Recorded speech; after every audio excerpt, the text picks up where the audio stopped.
আজকের আলোচ্য বিষয় হচ্ছে সমাস। এই সমাসকে নিয়ে আজকে আলোচনা করব। দশম শ্রেণীর পাঠ্য একটি ব্যাকরণের বিষয় হচ্ছে সমাস। তা সমাস কাকে বলে, সমাসের বিভিন্ন ভাগ এবং তার নিয়মাবলী বলবো, যাতে শিক্ষার্থী বন্ধুরা সহজে সমাসকে বুঝতে পারে এবং সমাস ব্যাসবাক্য নির্ণয় করতে পারে। তা প্রথমেই দেখো, সমাস কথার অর্থ জানতে হবে। সংক্ষেপ। কেন সংক্ষেপ?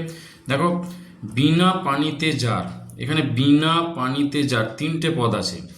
এই তিনটে পদ মিলে যে পদটা তৈরি হচ্ছে সেটার নাম হচ্ছে বিনা পানি, অর্থাৎ দেবী সরস্বতীকে বোঝাচ্ছে। অর্থাৎ তিনটে পদ মিলিত হয়ে দেখো ছোট করে দুটো পদে পরিণত হলো, তাই এর অর্থ হচ্ছে সংক্ষেপ। সমাসের উদ্দেশ্য হচ্ছে নতুন নতুন শব্দ তৈরি করা, শব্দকে সংক্ষেপ করা, এগুলো সমাস কথার অর্থ। তাহলে সংক্ষেপ আমরা বুঝলাম। সমাসের ব্যুৎপত্তি একটু জেনে রাখতে হবে। সম অস যোগ ঘং। ব্যুৎপত্তি মানে প্রত্যয় নির্ণয়, অনেক সময় এমসিকিউতে দেয়। তো সমাস কাকে বলবো? যে অনেকগুলো পদ যখন মিলিত হয়ে একটি পদে পরিণত হয় সেটাই হচ্ছে সমাস বা সমাসবদ্ধ পদ। আর এই সমাসবদ্ধ পদকে যে বাক্যের সাহায্যে আমরা ভাঙছি বা বিশ্লেষণ করছি সেটাই হচ্ছে ব্যাস বাক্য বা বিগ্রহ বাক্য। যেমন ওই বিনা পানি বললাম, এটা সমাসবদ্ধ পদ। এই বিনা পানিটাকে যখন আমি বিশ্লেষণ করবো একটা বাক্যে, সেটা হচ্ছে বিনা পানিতে যার, এই সমগ্র অংশটাকে বলা হচ্ছে ব্যাস বাক্য বা বিগ্রহ বাক্য। তোমাদের পরীক্ষায় এরকম বিনা পানি দিয়ে দেবে, বলবে ব্যাস বাক্য সহ সমাস নির্ণয় করো। ব্যাস বাক্য তোমরা বুঝতে পেরেছো, কিন্তু কোন সমাসে পড়বে তার জন্য শ্রেণী বিভাগ জানতে হবে।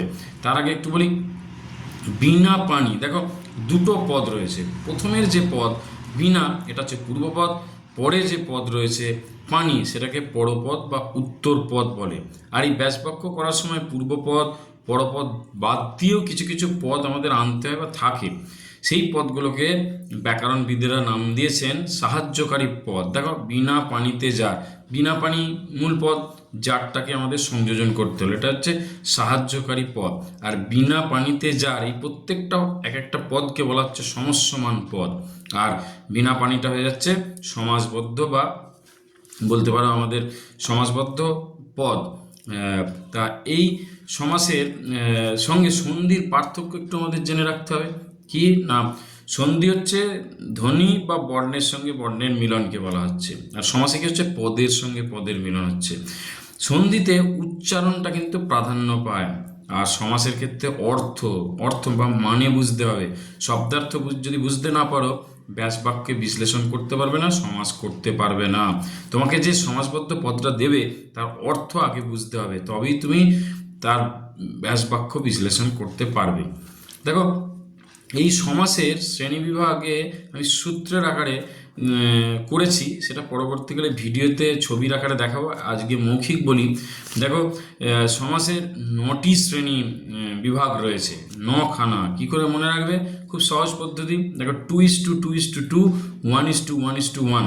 কীভাবে মনে রাখবে? দুটো অ দিয়ে, দুটো ব দিয়ে, দুটো দ দিয়ে, একটা ক দিয়ে, একটা ত দিয়ে, একটা ন দিয়ে। দেখো, দুটো ব দিয়ে কি বহুব্রীহি আর বাক্যাশ্রী হয়ে গেল। দুটো অ দিয়ে কি অলোপ অব্যয়ীভাব হয়ে গেল। দুটো দ দিয়ে কি দ্বিগু দ্বন্দ্ব হয়ে গেল। একটা ক দিয়ে কি কর্মধারায়, একটা ত দিয়ে কি তৎপুরুষ, একটা ন দিয়ে কি নিত্য সমাস।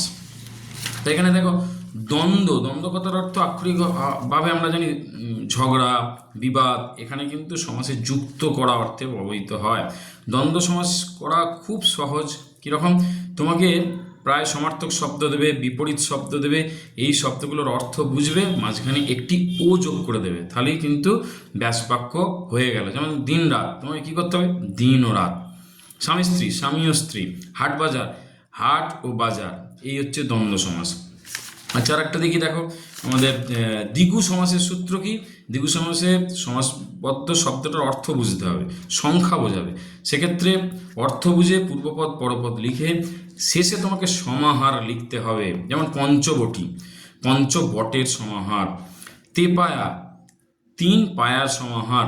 শতাব্দী মানে কি 100 বছরের সমাহার, তাহলে শত অব্দের সমাহার। সপ্তাহ, সপ্ত অহ বা দিনের সমাহার। এরকমভাবে লিখে দিলেই কিন্তু দ্বিগু সমাস হয়ে যাবে। আর একটা বলি নিত্য সমাস। নিত্য সমাসের ক্ষেত্রে কি হয়? তোমাকে শব্দের অর্থ বুঝতে হবে, অর্থ বুঝে প্রথমে অনেক সময় কেবল প্রয়োগ করতে হবে বা অন্য লিখতে হবে। যেমন দেখো, মতান্তর এরকম থাকলে জন্মান্তর, মতান্তর, দেশান্তর যদি থাকে অন্য মত, অন্য দেশ, মতান্তর হচ্ছে অন্য মত, দেশান্তর অন্য দেশ, এইরকম।